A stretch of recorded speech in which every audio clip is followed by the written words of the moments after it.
Hello friends. आज के session में हम लोग सीखने वाले हैं इनकम टैक्स का कैलकुलेशन जो इनकम फ्रॉम सैलरी के लिए है।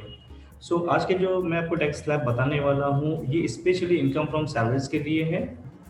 डियर फ्रेंड्स, अगर आप सीखना चाहते हैं कि इनकम फ्रॉम बिजनेस प्रोफेशन से टैक्स कैलकुलेशन किस तरीके से किया जाता है तो आप आई बटन से जाकर के उसको चेक कर सकते हैं। मैंने इसका लिंक भी डिस्क्रिप्शन में शेयर कर दिया है, अगर आप वहाँ से भी चाहे तो जाकर के देख सकते हैं। मैं हूँ असार Ansari, tax and business consultant. I am also the founder of B Syndicate.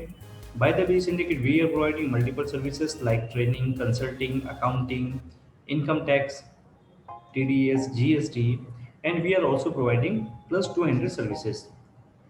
Tax के स्लैब सीखने के बाद और बाकी की जो वीडियोस मैंने शेयर किया है वो सारी लर्निंग के बाद में आप भी ये 200 सर्विसेज से ज़्यादा आप खुद प्रोवाइड कर सकोगे। टाइम ना पास करते हुए हम लोग बढ़ते हैं आगे। आज के सेशन से अगर मैं कुछ हाइलाइट्स आपको बताऊं तो आज हम लोग देखेंगे कि जो टैक्स स्लैब्स होते हैं फाइनेंशियल ईयर 2021 के लिए जो स्पेशली इनकम फ्रॉम सैलरी के लिए है। उसके बाद हम लोग देखेंगे टैक्स का कैलकुलेशन किस तरीके से किया जाता है और एक स्टैंडर्ड डिडक्शन जो सैलरी के केस में मिलता है 50,000 का, जिससे आपका टैक्स काफ़ी एक्स्ट्रा सेव हो जाता है। इतना ही नहीं, हम लोग देखेंगे रिबेट 87A का बेनिफिट कौन ले सकता है और इसका बेनिफिट किस तरीके से लेते हैं, टैक्स में इसका हमारा क्या इम्पैक्ट होता है। और इसके साथ साथ में हम लोग देखेंगे health and education cess at the rate 4% के रेट से होता है जो टैक्स के ऊपर एप्लीकेबल होता है। Let's come on the tax slab. पहली चीज जो हम लोग यहाँ टैक्स स्लैब देख रही है फाइनेंशियल ईयर 2021 के लिए, means the year which is started from 1st April 2020 and and on 31st मार्च 2021। और ये टैक्स एप्लीकेबल है इंडिविजुअल के लिए, एचयूएफ के लिए, एसोसिएशन एओपी एंड बीओआई के लिए, but other than senior citizen. Means ये जो टैक्स स्लैब आप देख रहे हो ये सीनियर सिटीजन के लिए एप्लीकेबल नहीं है और ना ही वेरी सीनियर सिटीजन के लिए एप्लीकेबल है। सबसे पहले अगर किसी एसएससी की इनकम मीन्स सैलरी इनकम 2,50,000 तक है तो उसको कोई भी टैक्स नहीं पे करना है और ना ही उसको कोई सरचार्ज मतलब health and education cess pay करना है। अगर किसी एसएससी की इनकम 2,50,000 तक है तो उसको कोई भी टैक्स पे नहीं करना है और ना ही उसको कोई health and education cess pay करना है। बट अगर उस एसएससी की इनकम 2,50,000 से बढ़ जाती है और 5 लाख के बीच में आती है, ठीक है, तो जो भी इनकम बढ़ गई है इसके ऊपर 5% के रेट से टैक्स पे करना है plus 4% health and education cess pay करना है जो 4% के रेट से होता है। बट अगर किसी एसएससी की इनकम इससे भी आगे बढ़ जाए मीन्स 5 लाख की ज़्यादा हो जाए और 10 लाख के बीच में आ जाए, तो जो भी इनकम 5 लाख के ऊपर चले गई और 10 लाख के बीच में आ गई तो उसके ऊपर 20% के रेट से टैक्स पे करना है। बट अगर एसएससी की सैलरी इनकम 10 लाख के अबव चले गई तो जो भी इनकम 10 लाख के अबव गई है उसके ऊपर 30% के रेट से टैक्स पे करना है प्लस 4% के रेट से health and education cess pay करना है। मैं आपको एग्जांपल से बताता हूँ। फॉर एग्जांपल किसी एसएससी की इनकम है 4,50,000। तो सबसे पहले हम लोग क्या करेंगे कि आपने देखा 0 से लेकर 2,50,000 तक की अगर किसी एसएससी की इनकम है, 0 से लेकर 2,50,000 तक के किसी एसएससी की इनकम है तो उसके ऊपर टैक्स रेट क्या हो जाते हैं, नील, मतलब इसको कोई भी टैक्स पे करना नहीं होता है। तो सबसे पहले हम लोग जिस पे टैक्स पे नहीं करना है हम उसको लेस कर लेंगे, ठीक है। अब जो भी आया अमाउंट मतलब जो भी लेस होने के बाद में अमाउंट जो बचा 2 लाख, इसके ऊपर हम लोग टैक्स चार्ज करेंगे एट द रेट 5% के रेट से, ठीक है। तो जब आप इसका 5% निकालोगे तो ये आ जाएगा 10,000। अब जो भी टैक्स आया उसके ऊपर हम लोग ऐड करेंगे add health and education cess at the rate 4%। तो अब 10,000 का जब आप 4% निकालेंगे तो ये आ जाएगा 400, बाद में दोनों की टोटल लगा देंगे ये आ जाएगा 10,400, ठीक है। ये जो सेस होता है ये टैक्स ऑन टैक्स होता है, मतलब जो भी आपके ऊपर टैक्स आया है उसके ऊपर 4% के रेट से आपको हेल्थ एंड एजुकेशन सेस निकालना होता है। आई होप आपको ये कैलकुलेशन समझ में आया होगा। टैक्स का स्लैब मतलब ये बाकी की जो स्लैब है 20% वाले 30% वाले ये भी मैं आपको विद एग्जांपल आपको बताऊंगा। बट इससे पहले आपको एक डिडक्शन है जो स्टैंडर्ड डिडक्शन के नाम से जाना जाता है, वो मैं आपको पहले बताता चलूँ। एक डिडक्शन है जिसे स्टैंडर्ड डिडक्शन के नाम से जाना जाता है जो ₹50,000 का है और ये सैलरी के केस में हर एसएससी को मिलता है। तो मैं आपको बताता हूँ कि इसका बेनिफिट हम लोग किस तरीके से ले सकते हैं। फॉर एग्जाम्पल किसी एसएससी की इनकम है 4,50,000 जो मैंने प्रीवियस एग्जाम्पल में आपको दिया था। तो सबसे पहले हम लोग क्या करेंगे, इसमें से 50,000 लेस कर लेंगे। और ये 50,000 क्यों लेस होगा, क्योंकि गवर्नमेंट ने एक स्टैंडर्ड डिडक्शन दिया हुआ है जो सैलरी के केस में डायरेक्ट लेस हो जाता है। अब बचेगा 4 लाख। अब यहाँ से हमारा मेन टैक्स का कैलकुलेशन शुरू होगा। जब हम यहाँ पे टैक्स का कैलकुलेशन शुरू करेंगे तो उससे पहले हमको पता है कि 0 से लेकर 2,50,000 तक के हमको कोई भी टैक्स पे करना नहीं होता है। बट अगर किसी एसएससी की इनकम 2,50,000 से ज़्यादा है और 5 लाख के बीच में आ रही है, ठीक है, तो यहाँ पे जो टैक्स के रेट होते हैं वो 5% के होते हैं। अब यहाँ पे देखो, ये आ रहा है 4 लाख, बराबर है। अभी 4 लाख क्या है, 2,50,000 से लेकर 5 लाख के रेंज में आ रहा है। सो यहाँ पर जो टैक्स के रेट होंगे वो होंगे 5% के। तो अब सबसे पहले हम लोग क्या करेंगे, 2,50,000 को यहाँ से लेस कर लेंगे। लेस क्यों किया हमने, क्योंकि 2,50,000 के ऊपर कोई भी टैक्स एप्लीकेबल नहीं होता है। अब बचेंगे 1,50,000। अभी 1,50,000 के ऊपर हम लोग टैक्स चार्ज करेंगे एट द रेट 5% से, ठीक है। तो जब हम लोग इसका 5% निकालेंगे तो आ जाएंगे 7,500। अब जो भी टैक्स आया उसके ऊपर हम लोग चार्ज करेंगे add health and education cess. Actually मैं अभी उसमें शॉर्ट में लिख रहा हूँ, आप लोग समझ जाना। जब हम लोग 7,500 का 4% निकालेंगे तो आ जाएगा 300। फिर बाद में दोनों के टोटल कर लेंगे, ये आ जाएंगे 7,800। सो अभी जो हम लोगों ने जो कैलकुलेशन देखा, ये था कैलकुलेशन हमारा 5% का। इसके बाद में मैं आपको दूसरे एग्जांपल से बताता हूँ कि हो सकता है किसी 80 से की इनकम हो 5,40,000। अब देखकर तो ये लगता है कि 5,40,000 के अंदर जो हमारे टैक्स जो स्लैब होंगे वो 20% वाले आएंगे, लेकिन ऐसा नहीं होता। तो सबसे पहले हम लोग यहाँ करेंगे लेस स्टैंडर्ड डिडक्शन ₹50,000, ठीक है। तो जब हम इसमें से 50,000 को लेस कर देंगे तो ये आ जाएगा 4,90,000। अब यहाँ पे क्या करेंगे हम लोग, सबसे पहले 2,50,000 को लेस करेंगे। क्यों, क्योंकि 2,50,000 के ऊपर कोई भी टैक्स एप्लीकेबल नहीं होता है। अब जो इनकम बच गई, मतलब यहाँ पे बचेगा 2,40,000। अब ये 2,40,000 के ऊपर हम लोग टैक्स चार्ज करेंगे एट द रेट 5% के रेट से। तो जब हम लोग इसका 5% के उस रेट से उसके ऊपर टैक्स चार्ज करेंगे तो आ जाएगा 12,000। 12,000 के ऊपर हम लोग चार्ज करेंगे हेल्थ एंड एजुकेशन से 4% के रेट से, तो ये आ जाएगा 480। तो टोटल टैक्स कितना हो गया, 12,480। मैं आपको तीसरी एग्जांपल से बताता हूँ। फॉर एग्जांपल किसी एसएससी की इनकम है 7,50,000। सबसे पहले हम लोग क्या करेंगे, इसमें से 50,000 लेस करेंगे जो स्टैंडर्ड डिडक्शन के नाम से है ना, जो डायरेक्ट सैलरी के केस में हमको उसका बेनिफिट मिलता है। अब बचेगा 7 लाख। अब यहाँ पे देखिए 7 लाख के अंदर दो चीज़ें हैं। जैसे कि हमने टैक्स स्लैब में देखा कि अगर किसी एसएससी की इनकम 2,50,000 है तो टैक्स नील है। बट 2,50,000 से ज़्यादा और 5 लाख के बीच में जो भी इनकम आई है, यहाँ से यहाँ के बीच में जो भी इनकम आई है उसके ऊपर 5% के रेट से टैक्स पे करना है। बट जो भी इनकम 5 लाख के ऊपर चले गई है उसके ऊपर 20% के रेट से टैक्स पे करना है। कहाँ तक, 10 लाख तक के। अब हम लोग यहाँ पे देखिए, ये एग्जाम्पल में यहाँ पे 7 लाख रुपया है। अभी 7 लाख में दो चीज़ें आ जाएगी। तो पहला जो 5 लाख रुपीज़ तक है उस पर टैक्स के जो रेट होंगे वो होंगे 5% के। बट इसके ऊपर जो 2 लाख चला गया, 7 लाख के ऊपर 5 लाख के ऊपर जो 2 लाख चला गया है उसके ऊपर हमको टैक्स पे करना होगा 20% के रेट से। तो सबसे पहले हम क्या करेंगे, 2,50,000 यहाँ से लेस करेंगे। क्यों, क्योंकि 2,50,000 तक के कोई भी टैक्स नहीं लगता है ना। तो बचा हुआ जो 2,50,000 है इसके ऊपर हम लोग टैक्स चार्ज करेंगे 5% के रेट से। तो जब हम लोग यहाँ पे 5% के रेट से टैक्स चार्ज करेंगे तो ये आ जाएगा 12,500। अब यहाँ पे आके रुक जाएंगे। अभी हमने यहाँ पे कोई हेल्थ एंड एजुकेशन सेस को चार्ज नहीं किया। अब आते हैं हम लोग यहाँ पे 20%। तो सबसे पहले 2 लाख के ऊपर हम लोग 20% के रेट से टैक्स चार्ज करेंगे तो ये आ जाएगा 40,000। अब हम क्या करेंगे, दोनों की टोटल लगा देंगे, मीन्स 12,000 प्लस 40,000, 40,000 प्लस 12,500 है ना। दोनों की टोटल लगाएंगे तो ये हो जाएंगे 52,500। अब क्या करना है हमको, मैं आपको ये 52,500 को यहाँ लेकर आ गया।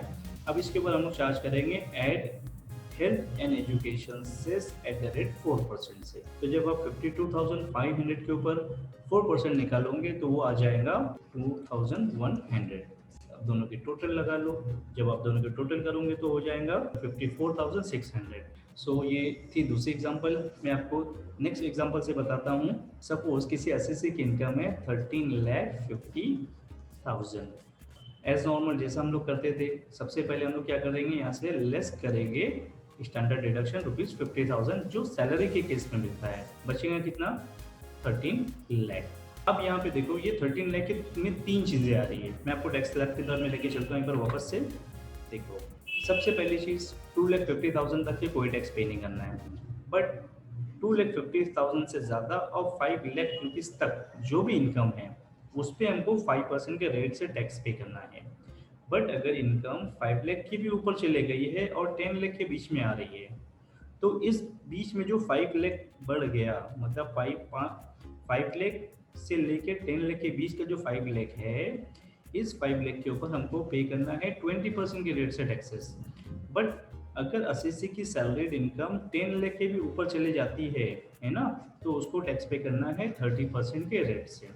अब यहाँ पे आप देखो एसएससी की इनकम 13 लाख है, मतलब 10 लाख के भी अबव है। सो इसके 3 पार्ट हैं। सबसे पहला पार्ट है 5% वाला, जो स्टार्टिंग का 5 लाख है ना, मतलब 2,50,000 से ज़्यादा और 5 लाख के बीच में है।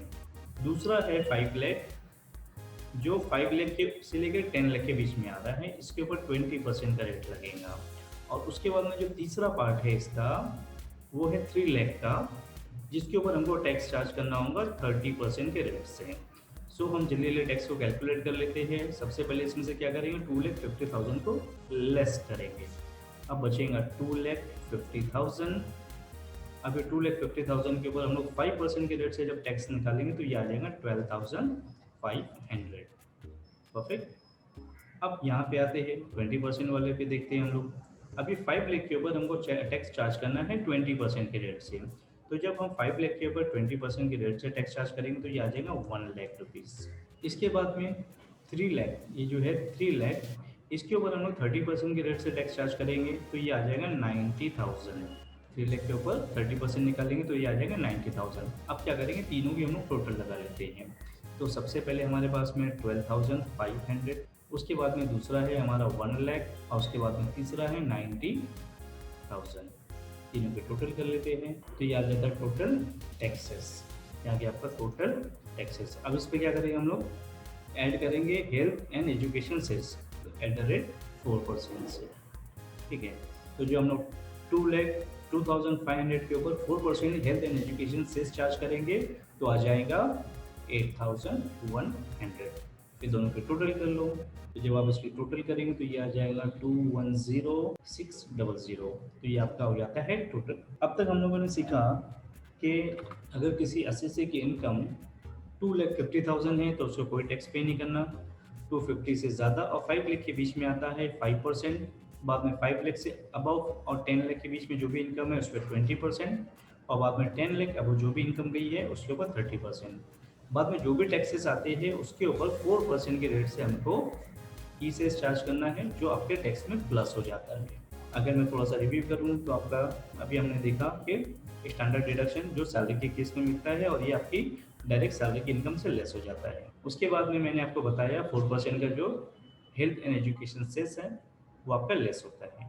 एक तीसरी बहुत ही इंपॉर्टेंट चीज़ जो बाकी रह गई है वो होता है rebate 87A। Rebate 87A salary के केस में या अदर केस में भी बहुत ही इंपॉर्टेंट होता है, और इसको किस तरह से यूज़ किया जाता है, किस तरीके से इसका बेनिफिट लिया जाता है, मैं आपको बताता हूँ। हम आते हैं अपनी एग्जांपल पर वापस। सपोज मैं अभी आपको 2 एग्जांपल से बताऊंगा 2 एसएससी की इनकम। सपोज एक एसएससी की इनकम है 5,50,000 और एसएससी बी है, मान लो ये ए है और ये बी है। एसएससी बी जो है उसकी इनकम है 5,54,000। अगर आप दोनों की सैलरी का डिफरेंस देखेंगे तो ये सिर्फ और सिर्फ 4,000 का डिफरेंस है दोनों की सैलरी में। बट ये 4,000 का डिफरेंस जो है बहुत ही मेजर इम्पैक्ट क्रिएट करता है। ठीक है, मैं आपको बताता हूँ कैसे। अभी अगर हम लोग इसका टैक्स का कैलकुलेशन अगर करेंगे तो सबसे पहले हम क्या करेंगे, यहाँ पे 50,000 को लेस करेंगे एज अ स्टैंडर्ड डिडक्शन, बराबर है। बचेगा 5 लाख। अब 5 लाख में से सबसे पहले 2,50,000 के यहाँ से लेस कर लेंगे हम, बचेगा 2,50,000। अब इसके ऊपर टैक्स चार्ज करेंगे @5% के रेट से। 5% के रेट से इसके ऊपर टैक्स चार्ज करेंगे तो ये आ जाएगा 12,500। अब हम लोग यहाँ तक कि अभी इसके आगे जो हेल्थ एंड एजुकेशन सेस वगैरह जो चार्ज करना है मैंने कुछ नहीं किया। अब मैं आता हूँ एसएससी बी के ऊपर, जिसकी सैलरीड इनकम है 5,54,000। सबसे पहले हम क्या करेंगे, यहाँ से 50,000 को लेस करेंगे जो एक स्टैंडर्ड डिडक्शन है, तो ये आ जाएगा 5,04,000। और जैसा कि अभी अभी आपने देखा टैक्स के जो कैलकुलेशन में मैंने आपको बताया 5 लाख रुपीज़ तक के जो भी इनकम है, वहाँ पे आपको 5% के रेट से टैक्स पे करना है। और जो इनकम 5 लाख के अबव चली गई है, मतलब ये 4000 जो आपका 5 लाख के ऊपर चला गया है, इसके ऊपर आपको 20% के रेट से टैक्स चार्ज करना है।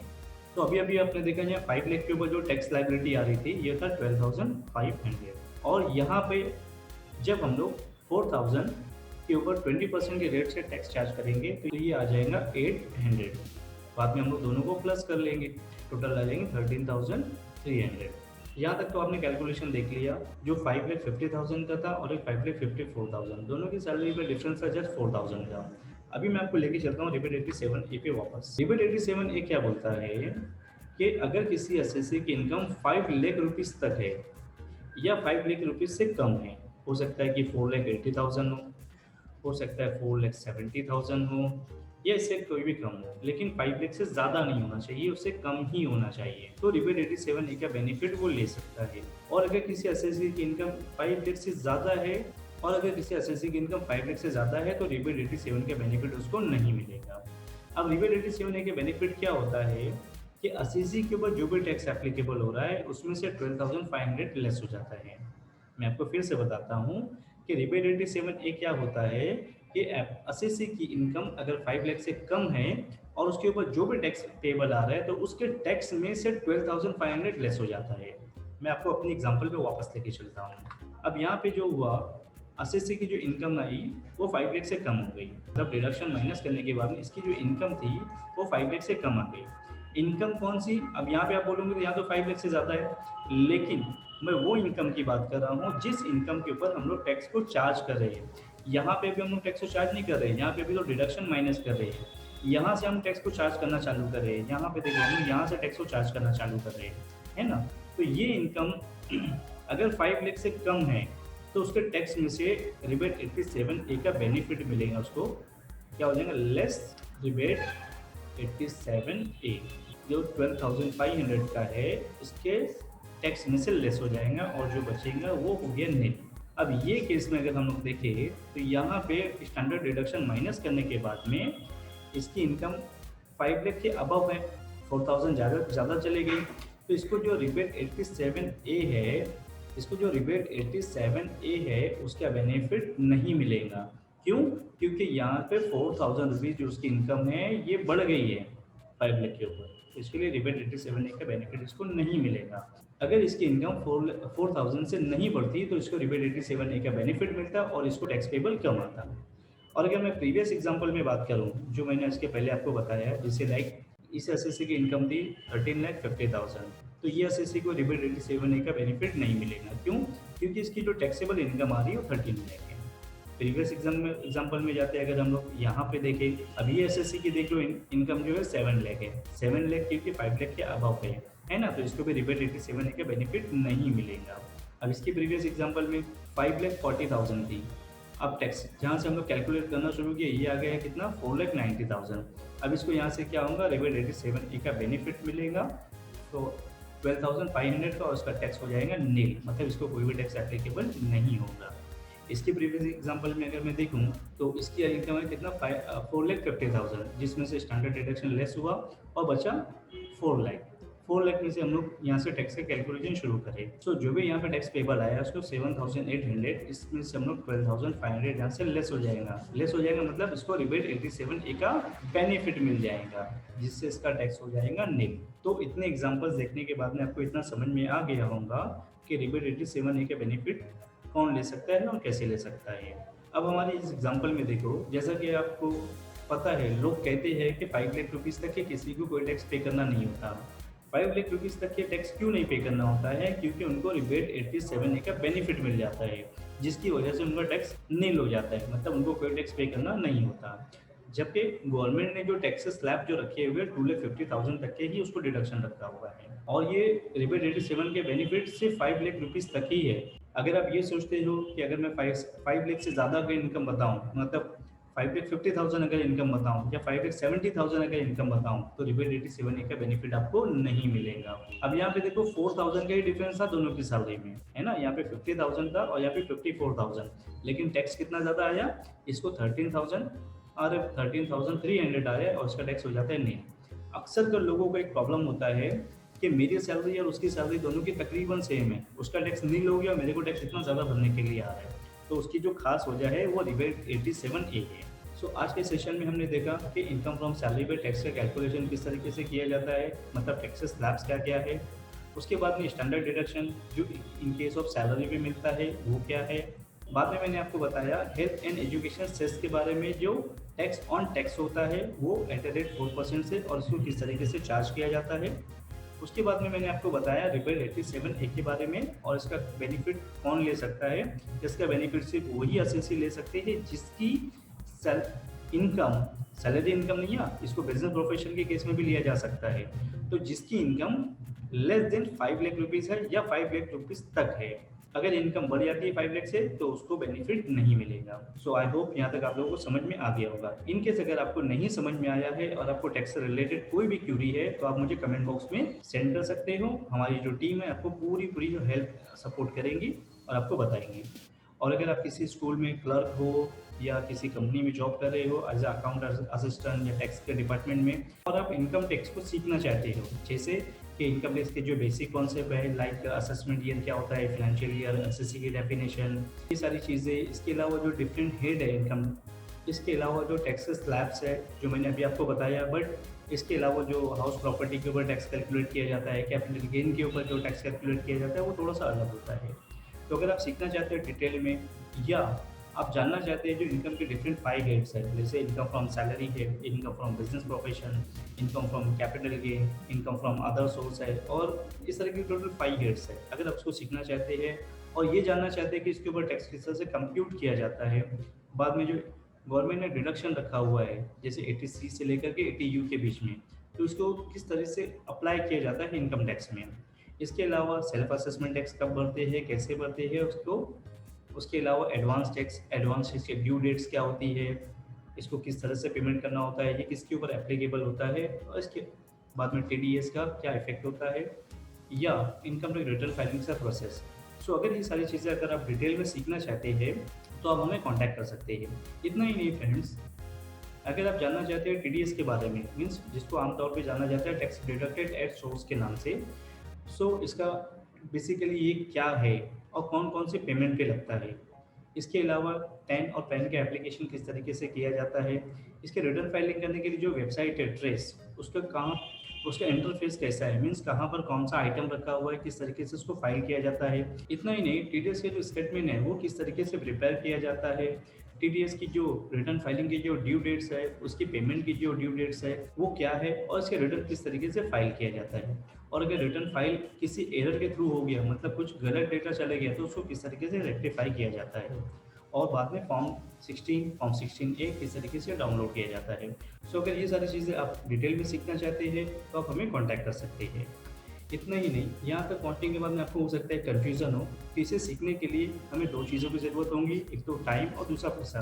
पैसा तो हम मैनेज कर लेंगे, बट हम टाइम कहाँ से लाएंगे, तो ये सबसे बड़ा प्रॉब्लम है। सो अगर कुछ प्रॉब्लम है तो उसका कहीं ना कोई सोल्यूशन भी होगा, तो आप हमारे साथ में एसोसिएट होकर वर्क कर सकते हो। तो हमारे साथ में एसोसिएट होकर वर्क किस तरीके से करना है उसकी लिंक मैंने डिस्क्रिप्शन बॉक्स में शेयर किया हुआ है, आप वो वीडियो को जाकर के एक बार गो थ्रू कीजिए। सो अगर आप हमारे साथ में एसोसिएट होकर वर्क करना चाहते हैं और आप अपनी फील्ड के टॉप 20% में से रहना चाहते हैं तो आप हमें दिए गए नंबर पे व्हाट्सअप या कॉल कर सकते हैं। हमारी टीम आपको पूरा सपोर्ट करेंगी और आपको आपकी फील्ड के टॉप 20% लोगों में से लेकर जा सकती है।